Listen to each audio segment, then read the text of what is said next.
Pokemon एक ऐसा show जो 1997 में स्टार्ट हुआ था एंड अब तक हमें देखने को मिल रहा है एंड इसका मेन प्रोटैगनिस्ट ऐश जो कि अपने ड्रीम्स को कंप्लीट करने के लिए अपने घर से निकला था एंड ये काफ़ी ज़्यादा रीजन्स ट्रैवल करता रहता है और हर एक रीजन को ट्रैवल करने के साथ साथ ये बहुत सारे पोकेमॉन्स भी पकड़ता है।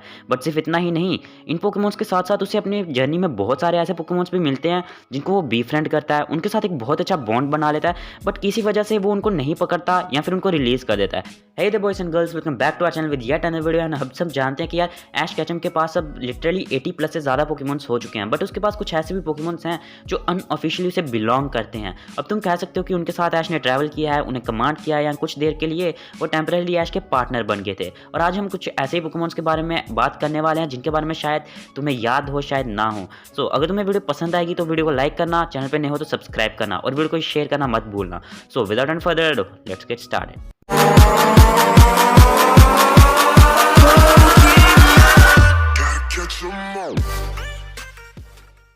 और वीडियो स्टार्ट करने से पहले मैं तुम्हें एक और चीज़ ज़रूर बताना चाहूँगा कि टाइटल में हमने ज़रूर 20 पोकेमॉन लिखा होगा, बट हम बात करने वाले 19 पोकेमॉन्स के बारे में। So now let's start the video. So at number 19 we got Flygon. Pokemon की मूवी 7 में हमें इंट्रोड्यूस करवाया गया था एक नया मिथिकल पोकेमॉन जिराची, जिसके पास पावर थी सभी की विशेष को पूरा करने की। एंड इस मूवी के लास्ट में एक कैरेक्टर बटलर जिराची की हेल्प से एक ग्राउडोन को पैदा कर देता है। अब तुम कह सकते हो कि वो एक फेक ग्राउडोन था एंड यहीं पर हमें देखने को मिलता है कि किस तरह से एक फ्लाइगॉन आता है। अब ऐश उस फ्लाइगॉन की पीठ पर राइड करता है एंड बटलर के सैलमन से तक फाइट करता है। और वहाँ पे हमें ये भी देखने को मिलता है किस तरह से वो इस ग्राउडोन को रोकने की कोशिश करते हैं। इन दोनों के बीच में एक बहुत ही अच्छी कोऑर्डिनेशन देखने को मिलती है हमें। एंड हम टाइम टू टाइम एनिमे में देख चुके हैं कि ये फ्लाइगॉन बहुत ज़्यादा पावरफुल पोकेमॉन है एंड इसे अंडरएस्टिमेट नहीं किया जा सकता। एंड मुझे लगता है कि यार अगर कभी भी ऐश को इस पोकेमॉन की ज़रूरत पड़ी या इसकी मदद की ज़रूरत पड़ी तो ये कभी भी ना नहीं करेगा और बिना किसी सेकंड थॉट के ऐश की मदद के लिए आएगा। एंड इसी वजह से मुझे लगता है कि यार ये एक ऐसा पोकेमॉन है जिसे हम कह सकते हैं कि ये अनऑफिशियली ऐश को बिलोंग करता है। तो नंबर 18 पे हमें देखने को मिलता है कि लक्सियो एक बहुत ज़्यादा फैन फेवरेट पोकेमॉन है, इसे बहुत ज़्यादा यूज़ किया जाता है। हमें डायमंड एंड पर्ल सीरीज के एपिसोड 109 में ये देखने को मिला था कि किस तरह से एक वाइल्ड लक्सियो अपीयर हो जाता है। एंड यहाँ पे ऐश अपने 6 टीम बैटल के लिए कोकोवाइन टाउन जाना चाहता, बट वो कैनवल टाउन को किसी वजह से लीव नहीं कर पा रहा था। एंड वो वजह ये थी कि तुम कह सकते हो जो पोर्ट था वो वेलमर और वेलॉर्ड के पैक से भरा हुआ था एंड कोई भी वोट वहाँ से नहीं जा पा रही थी। वहीं पे हमें देखने को मिलता है कि लक्सियो कुछ वाइल्ड पोकेमॉन के साथ में ऐश और उनकी टीम का खाना चुरा लेता है। एंड जब ऐश उसका पीछा करता है तो उसे मिलता है एक जख्मी वेलमर। एंड यहाँ पे वो लक्सियो की हेल्प के साथ उस वेलमर को अपनी फैमिली के पास पहुंचाते हैं। एंड उसके बाद हमें देखने को मिलता है किस तरह से यार टीम रॉकेट हमेशा की तरह इन पे अटैक करती है ताकि वो पिकाचू को और इन पोकेमॉन्स को पकड़ सकें। बट यहाँ पे लक्सियो के साथ बहुत अच्छी कोऑर्डिनेशन दिखाते हुए ऐश इन सभी को भगा देता है। एंड यहाँ पे हमें देखने को मिलता है इन दोनों के बीच में बहुत अच्छा बॉन्ड। अब मैं जानता हूँ लक्सियो उसके साथ जाना तो चाहता था, बट वो उन सभी वाइल्ड पोकेमॉन्स का अपने आप को बड़ा भाई मानता था, इसलिए वो गया नहीं। एंड इसी रीज़न की वजह से मुझे लगता है कि यार ये भी एक और पोकेमॉन है जो अनऑफिशियली ऐश का होना चाहिए। तो नंबर 17 पे रैपिडाश। तो एक पोकेमॉन मैराथन के टॉप कंटेंडर लारा जिसका नाम था, उसे टीम रॉकेट द्वारा इंजरी कर दी जाती है। एंड यहाँ पे होता क्या है, हर बार की तरह जो लारा रहती है वो अपनी पोनीटा इंटरेस्ट कर देती है ऐश को एंड ऐश उसे ट्रेन करता है एंड उसके साथ जीतता भी है। अब यहाँ पे चौंकने वाली बात यह है कि यार इस रेस के दौरान या मैराथन के दौरान तुम कह सकते हो पोनीटा इवॉल्व हो जाती है रैपिडाश में। एंड एक पोकेमॉन तभी एक अगले पोकेमॉन में इवॉल्व होता है जब उसका उसके ट्रेनर के साथ बहुत ही ज़्यादा अच्छा बॉन्ड हो। हम सब जानते हैं कि यार पोनीटा ऑफिशियली बिलोंग करती है लारा को, बट यहाँ पे किसी और ट्रेनर के साथ में इवॉल्व होना एक बहुत बड़ी बात है, इसलिए मुझे लगता है कि यार इस लिस्ट में अपनी जगह रखती है। So at number 16 we got Charjabug. So unlike any other Pokemon जितनी भी हमने अब तक बात की हैं वो सभी सिर्फ हम कह रहे हैं कि बिलोंग कर सकते हैं, बट ये एक ऐसा पोकेमॉन है जो ऐश को ऑफिशियली बिलोंग करता है बट उसने पकड़ा नहीं था। अब तुम्हें याद हो कि यार पोकेमॉन सन एंड मून मेरे ख्याल से बहुत कम लोगों ने देखा है, तो मैं ही तुम्हें बता देता हूँ। तो अब तुम ये तो जानते हो कि पोकेमॉन सन एंड मून में एक कैरेक्टर रहता है, इसका नाम है सोफोक्लीस।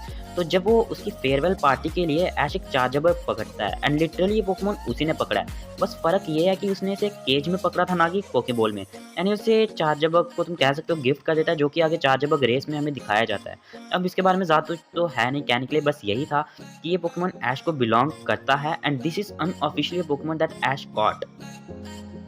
तो अब यहाँ पे आने वाले 3 पोकेमॉन साथ में, क्योंकि हम सब जानते हैं यार ये तीनों पोकेमॉन हमेशा हर बार एनिमे में हमें एक साथ दिखाए गए हैं। एंड ये पोकेमॉन तुम सोच रहे होगे कौन से होंगे, none other than Arbok, Weezing and Meowth, and वो भी किसके, टीम रॉकेट के। तो यार ये पोकेमॉन ऐश ने कब ऑन किए, तो तुम्हें अगर याद हो कैंटो सीरीज के एक एपिसोड था जिसका नाम था द अल्टीमेट टेस्ट, और ये 56 okay tongue slip 56th episode था पोकेमॉन एनिमे का, जहाँ पे पोकेमॉन लीग में एडमिशन लेने के लिए 3 पोकेमॉन रैंडमली दिए जाते थे इंस्ट्रक्टर द्वारा किसी को भी। एंड यहीं पे ऐश को मिलते हैं टीम रॉकेट के आर्बॉग, म्याउथ और वीजिंग। ऐश पॉइजन टाइप पोकेमॉन्स के साथ में बहुत अच्छे से तुम कह सकते हो उन्हें जानता था, क्योंकि ये बार बार उसे अटैक करते रहते थे।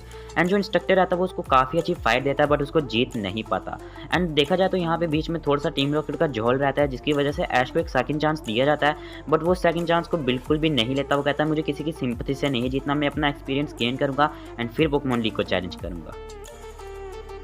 तो 12th नंबर पे है सीकिंग। अब तुम फिर से सोच रहे होगे कि यार ये पोकेमॉन ऐश ने कब पकड़ा। तो जोटो रीजन की सीरीज के दौरान हमें एक एपिसोड दिखाया जाता है जहाँ पे ऐश एंटर करता है एक फिशिंग कॉन्टेस्ट में। एंड बेसिकली यहाँ पे सिर्फ सीकिंग रहते हैं, यहाँ पे देखना है कि किसका सीकिंग सबसे बड़ा रहता है।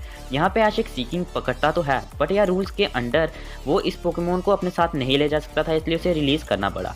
बट अगर हम दूसरी तरफ से देखें तो यार ये एक अनऑफिशियल पोकेमॉन था जो ऐश ने पकड़ा था, बट सिर्फ रूल की वजह से वो उसे नहीं ले जा सकता था। एंड इसलिए मुझे लगता है कि यार ये भी लिस्ट में ज़रूर अपनी जगह रखता है, because this was originally an Pokemon caught by Ash. तो नंबर 11 पे आता है ऐश का फर्स्ट अल्ट्रा बीस्ट पोकेमॉन। अब तुम सोच रहोगे पोईपोल, बिल्कुल भी नहीं। ऐश का जो फर्स्ट अल्ट्रा बीस्ट पोकेमॉन था वो था स्टाकाटाका, एक rock and steel type Pokemon जो उसने पकड़ा था अल्ट्रा सन एंड मून में।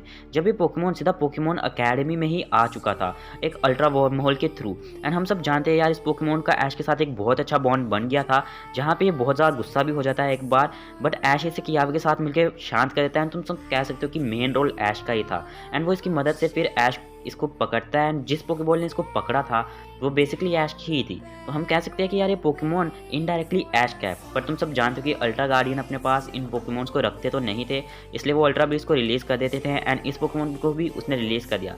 बट अगर हम दूसरे तरीके से देखें तो ये पोकेमॉन अब भी अनऑफिशियली ऐश को ही बिलोंग करता है। सो नंबर 10 पे आता है पोरीगोन जी। सो पोरीगोन जी ऐश का 36 पोकेमॉन था ओवरऑल इन द कांटो रीजन। तो ओरिजिनल सीरीज का एपिसोड 38, हाँ ये वही एपिसोड है जो कभी भी एयर हुआ ही नहीं था जापान के बाहर। एंड जापान में भी ये सिर्फ एक ही बार एयर हुआ था, क्योंकि इस एपिसोड ने अकेले ही 700 बंदों को हॉस्पिटल में पहुंचा दिया था कुछ हेल्थ इफेक्ट्स की वजह से। एंड यहाँ पे हम सब जानते हैं कि यार ये वही एपिसोड है जहाँ पे ऐश को एक पोरीगोन को राइड करते हुए दिखाया गया है। एंड ये पोरीगोन बिलोंग करता है ऐश को, क्योंकि इसके जो क्रिएटर थे डॉक्टर अकीबारा, उन्होंने ऐश को ये दे दिया था लिटरली ये पोकेमॉन बिलोंग करता है ऐश को। बट इसके आगे हमें कभी भी नहीं दिखाया गया कि क्या स्टोरी हुई, क्या हुआ था। एंड हमें पोकेमॉन आगे कभी भी देखने को नहीं मिला। अगेन नंबर 9 पे आता है राइचू। और यहाँ पे हम ऐश के पिकाचू की बात नहीं कर रहे, हम बात कर रहे हैं पोकेमॉन डायमंड एंड सीरीज के फिर से एक और एपिसोड की, जहाँ पे ऐश ज्वाइन करता है पोकेमॉन समर अकेडमी को। वहाँ पे अगर तुम्हें याद हो तो यार उन्हें कुछ पोकेमॉन्स दिए जाते हैं रेंटल, जिनके साथ उन्हें प्रैक्टिस करनी रहती है। एंड हर एक पोकेमॉन का कुछ ना कुछ डिफेक्ट रहता है। एंड यहाँ पे ऐश को ये राइचू मिलता है जो बहुत ज़्यादा शाई रहता है, बट एक बहुत ज़्यादा पावरफुल पोकेमॉन रहता है despite the fact that he doesn't want to fight. And summer camp के एंड तक दोनों के बीच में एक बहुत ही अच्छा बॉन्ड क्रिएट हो जाता है, जहाँ पे दोनों एक दूसरे के साथ बहुत अच्छे से कोऑर्डिनेट कर रहे होते हैं। एंड दोनों के बीच में तुम देख सकते हो यार एक बहुत अच्छा बॉन्ड रहता है, जहाँ पे राइचू बिल्कुल भी शाय नहीं रहता, ऐश यानी उसकी पूरी बातें सुन रहा होता है। तो यही रीज़न है मुझे लगता है कि यार राइचू भी इस लिस्ट में होना चाहिए था। तो नंबर 8 पे आता है एक ऐसा पोकेमॉन जिसको सुन के तुम चौंक जाओगे। तो इस पोकेमॉन का नाम है रोटोम। क्यों चौंके ना? मैं जानता हूँ कि यार रोटोम फोन अभी भी ऐश के साथ है, बट एक ऐसा पोकेमॉन है जो ऐश ने अभी तक खुद नहीं पकड़ा है। पोकेमॉन सन एंड मून के स्टार्ट में हमें दिखाया जाता है कि किस तरह से प्रोफेसर कुकुई ऐश को एक लोडिंग डेक्स गिफ्ट करते हैं। एंड इस लोडिंग डेक्स में जो रोटोम रहता है वो दरअसल एक वाइल्ड रोटोम है, अब तक इसे किसी ने भी नहीं पकड़ा। तो ये अनऑफिशियली ऐश का तो है, बट स्टिल उसे बिलोंग नहीं करता और उसका नहीं है। तुम कह सकते हो कि आज भी अगर ये रोटोम ऐश के मोबाइल से बाहर निकल जाए तो एक वाइल्ड पोकेमॉन रहेगा। इसलिए हम कह सकते हैं कि this Pokemon unofficially belongs to Ash. And हम सब ने देखा है कि यार सन एंड मून में किस तरह से रोटोम डेक्स ने ऐश का बहुत ज़्यादा साथ दिया था। एंड तुम कह सकते हो कि प्रैक्टिकली वो उसकी टीम का एक पार्टनर ही था। तो नंबर 7 पे आता है एक लेजेंडरी पोकेमॉन। एंड मुझे नहीं लगता कि यार मुझे तुम्हें बताने की ज़रूरत है कौन सा पोकेमॉन रहेगा। मुझे लगता है तुमने अब तक गैस भी कर लिया होगा। बिल्कुल सही, this Pokemon is none other than Latias. So Latios and Latias हमें इंट्रोड्यूस करवाए गए थे पोकेमॉन द मूवी 5 हीरोज़ में, जहाँ पे हमें देखने को मिलता है कि किस तरह से लैटियास टाइम टू टाइम बियांका की फॉर्म में आती है एंड ऐश के साथ मिलती है, खेलती है। हमें ये भी देखने को मिलता है कि जब ऐश ने लैटियास को बचाया था उसके बाद से तो वो कुछ ज़्यादा ही लगाव करने लगी थी ऐश से। एंड तुम 24 घंटे तुम कह सकते हो उसके साथ खेलना, उसके साथ कूदना एंड उसे कभी नहीं जाने देना। एंड यहाँ पे हम सब जानते हैं कि यार लैटियास का क्रश था ऐश पे। एंड हम कह सकते हैं कि अगर ऐश लैटियास को कभी अपनी टीम ज्वाइन करने के लिए कहेगा तो वो कभी भी ना नहीं कहेगी। इवन हम सब देख चुके हैं कि मूवी के लास्ट में किस तरह से लैटियास ने ऐश को किस किया था। So at number 6 we got Garchomp. Again I am not talking about Ash Gible, I am talking about Garchomp. अगर तुम्हें याद रहेगा कि अलोला रीजन में अल्ट्रा गार्डियंस की टीम में ऐश के पास जो पोकेमोन रहता था वो था गार्चम्प, बेसिकली उसका राइड पोकेमोन, बट वो उसको यूज़ भी किया करता था। एंड तुम कह सकते हो कि यार ये अनऑफिशियली पोकेमोन ऐश को ही बिलोंग करता है, बिकॉज तुम सब जानते हो इन दोनों के बीच में बहुत ज़्यादा अंडरस्टैंडिंग थी एंड एक दूसरे को बहुत ज़्यादा समझते थे। हाँ, मैं जानता हूँ कि अगर ये पोकेमोन ऐश को मिल गया तो तब भी ये उतना ज़्यादा पावरफुल तो नहीं रहेगा कि सिंथिया के गार्चम्प को टक्कर दे पाए या फिर किसी और को जिसने उसे स्टार्ट से ट्रेन किया है, but still this is a Pokemon which is very powerful. Garchomp के पास बहुत ज़्यादा पावरफुल मूव्स हैं like fire blast, dragon pulse and इसकी स्पीड और पावर बहुत ज़्यादा ग्रेट है। ये साफ-साफ एनिमे में भी दिखाया गया है एंड बल्बापीडिया पे लिखा गया है एंड इसके 2 मूव्स अब तक अननोन है, तो कोई नहीं जानता वो क्या रहेंगे। एंड यार मुझे लगता है कि ये पोकेमोन ऐश का अनऑफिशियल एक पोकेमोन है और अगर वो कभी भी अलोला जाएगा तो तुम जानते हो यार इस पोकेमोन को यूज़ करने से उसे कोई रोकने तो वाला नहीं। तो इसलिए इस पोकेमोन की इस लिस्ट में जगह बनती है। सो अब हम अपने टॉप 5 पोकेमॉन्स में आ गए हैं यार, ये बहुत ही ज़्यादा अमेजिंग होने वाले हैं। सो सबसे पहले हम बात करते हैं नंबर 5 पे। नंबर 5 पे है मिस्टर माइमी। क्यों चौंक गए ना?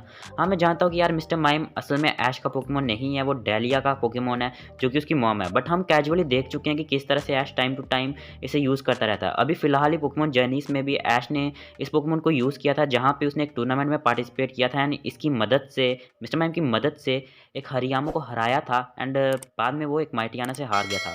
हम जानते हैं कि ये ऐश का अकेला इकलौता ऐसा पोकेमॉन है जो साइकिक और फेरी टाइपिंग को शेयर करता है एंड ज़्यादातर ये डेलिया के साथ रहता है, उसके हाउस होल्ड के काम में हाथ वगैरह बटाता रहता है। But still this is a Pokemon that unofficially belongs to Ash. So number 4 पे आता है एक और ऐसा पोकेमॉन मैं जानता हूँ जिसके बारे में तुम बिल्कुल भूल गए हो गए, तुम्हारे दिमाग से बिल्कुल स्लिप हो गया होगा कि ये ऐश को बिलोंग करता था। सो नंबर 4 पे आता है टोगपी। हाँ, मैं जानता हूँ तुम सोच रहे होगे क्यों भाई क्यों? हम सब जानते हैं कि यार टोगपी का जो एग था वो ओरिजिनली बिलोंग करता था ऐश को एंड ये ऐश को ही मिला था जब उस पे एरोडैक्टाइल एंड बाकी एंशिएंट पोकेमॉन्स ने अटैक किया था। लेकिन हम सब जानते हैं कि इसके पीछे क्या रीज़न था। जब इस पोकेमॉन को हैच होने ही वाला था तो ऐश और मिस्टी के बीच में काफ़ी ज़्यादा लड़ाई लगने लगी कि इस पोकेमॉन को रखेगा कौन। तो फाइनली इन्होंने अपने बीच में एक टूर्नामेंट की थी जिसमें जीता तो ऐश था, बट जैसे ही ये एग हैच हुआ उसने मिस्टी को सबसे पहले अपने आगे देखा था एंड उसे लगा कि मिस्टी मेरी मदर है एंड इसलिए मिस्टी को इसका ट्रेनर बनना पड़ा और ऐश को ये पोकेमॉन नहीं मिला। Ultimately this Pokemon belongs to Ash. So number 3 पे अगेन एक ऐसा पोकेमॉन आता है जिसे मुझे लगता है शायद तुम गैस कर सकते हो एंड वो पोकेमॉन है नन अदर देन लार्विटार। हम सब जानते हैं लैप्रेस ऑफ लग्जरी एपिसोड में ऐश को एक एग मिला था प्रोफेसर एल्म के द्वारा, जो पोकेमॉन इवेंचुअली हैच हुआ था लार्विटार में। एंड हम सब जानते हैं कि यार जोटो रीजन के इस एपिसोड के दौरान लार्विटार बिल्कुल भी तुम कह सकते हो इन्हें अपने क्लोज नहीं आने दे रहा था एंड इससे डर रहा था, क्योंकि जब वो एग था तो उसने बहुत ही ज़्यादा बुरा एक्सपीरियंस किया था इंसानों के द्वारा, जहाँ पे पोकेमॉन पोचर्स ने उसे पकड़ लिया था एंड काफ़ी ज़्यादा प्रॉब्लम्स उसे फेस करनी पड़ी थी। बट इवेंचुअली ऐश उसके पास आया एंड उसे थोड़ी वार्मथ दी, जिसकी वजह से यार उसका थोड़ा सा भरोसा उठा ऐश पे एंड उसके बाद भी वो फिर भी मिस्टी और ब्रॉक पे बिल्कुल भी भरोसा नहीं कर रहा था, उन्हें अपने पास बिल्कुल भी नहीं आने दे रहा था एंड धीरे धीरे करके वो सभी के साथ बहुत ज़्यादा कंफर्टेबल हो गया था। एंड हम सब जानते हैं लास्ट में यार ऐश ने लार्विटार को तुम कह सकते हो इसकी मदर को दे दिया था वापस। बट मुझे लगता है कि यार ये पोकेमॉन ऐसा है जो अनऑफिशियली ऐश को बिलोंग करता है एंड स्टिल तुम चाहो तो बल्बा वीडियो पे भी देख सकते हो ये पोकेमॉन अनऑफिशियली ऐश को बिलोंग करता है, ऐसा वहाँ पे लिखा गया है। सो नंबर 2 पे आता है नॉट सो अमेजिंग हंटर। मैं जानता हूँ तुम ज़्यादा अमेज तो नहीं होगे, बट ये एक ऐसा पोकेमॉन है जो अनऑफिशियली ऐश को बिलोंग करता है। तो हम सब जानते हैं जब ऐश ने सैफ्रॉन सिटी के जिम को चैलेंज किया था वो बहुत बुरी तरह हारा था पहली बार सबरीना से एंड उसके बाद सबरीना के डैड ने उसे थोड़ी सी एडवाइस दी थी कि तुम्हें एक गोस्ट टाइप पोकेमॉन पकड़ना चाहिए जो कि कडावरा को हरा सके एंड वहीं पर चला जाता है ऐश द टावर ऑफ टेरर में अपना फर्स्ट अनऑफिशियल पोकेमॉन पकड़ने के लिए जो कि था हंटर एंड एक वाइल्ड पोकेमॉन होने की वजह से ये ऐश की ज़्यादा बातें सुन नहीं रहा था एंड जब इसकी फाइट की बारी आई तब भी ये फाइट पे बिल्कुल भी ध्यान नहीं दे रहा था, बस प्रैंक्स करे जा रहा था एंड लास्ट में इसने सबरीना को हंसा दिया। हम सब जानते हैं जब उसने सिटी का जिम बैच पा लिया था तो उसने हंटर को आगे ट्रेनिंग के लिए सबरीना के पास छोड़ दिया था and this is the first unofficial Pokemon of Ash that he owned. So at number 1 we got Beedrill. अब मैं जानता हूँ बहुत ही ज़्यादा प्रेडिक्टेबल पोकेमॉन है एंड ये ऐश का ऐसा पोकेमॉन है जो ऑफिशियली उसने ऑन किया बट उसने किसी को दे दिया था। तो अब तुम्हें ये तो याद रहेगा कि केसी कौन थी। हाँ, वही पोकेमॉन ट्रेनर जिसे येलो स्ट्राइप्स के पोकेमॉन बहुत ज़्यादा पसंद थे। अब अगर तुम्हें याद हो तो यार जब तुमने जोटो गेम्स तो खेली होंगी सबसे पहली बात एंड हमें वहाँ पे एक नेशनल पार्क देखने को मिलता है जहाँ पे एक बग कैचिंग कॉन्टेस्ट रहता है एंड अगर तुम उस कैचिंग कॉन्टेस्ट में एक बीटल पकड़ते हो तो तुम कह सकते हो तुम उसे जीत जाते हो एंड यहीं पे हुआ था ऐसा ही ऐश के साथ। ऐश ने पकड़ी थी एक बीड्रिल एंड वो उस कॉन्टेस्ट को जीत गया था। बट केसी जो कि स्ट्राइप्स पोकेमॉन को बहुत ज़्यादा पसंद करती थी, खासकर येलो एंड ब्लैक कलर के, इसलिए ऐश ने उसे दे दिया था एंड तुम भी जानते हो यार बीड्रिल को इतना खास पोकेमॉन तो है नहीं कि उसे याद रख लिया जाए और ना ही केसी कितना मेमोरेबल कैरेक्टर था जिसे याद रखा जाए। And this concludes our list and इसी के साथ हमारी ये लिस्ट खत्म हो चुकी है। और अगर तुम्हें ये वीडियो देखने में मज़ा आया हो तो यार प्लीज़ लाइक कर देना एंड चैनल पे नए हो तो सब्सक्राइब ज़रूर से करना। मिलते हैं हम आपसे एक नई वीडियो में एक नए टॉपिक के साथ। As our journey continues.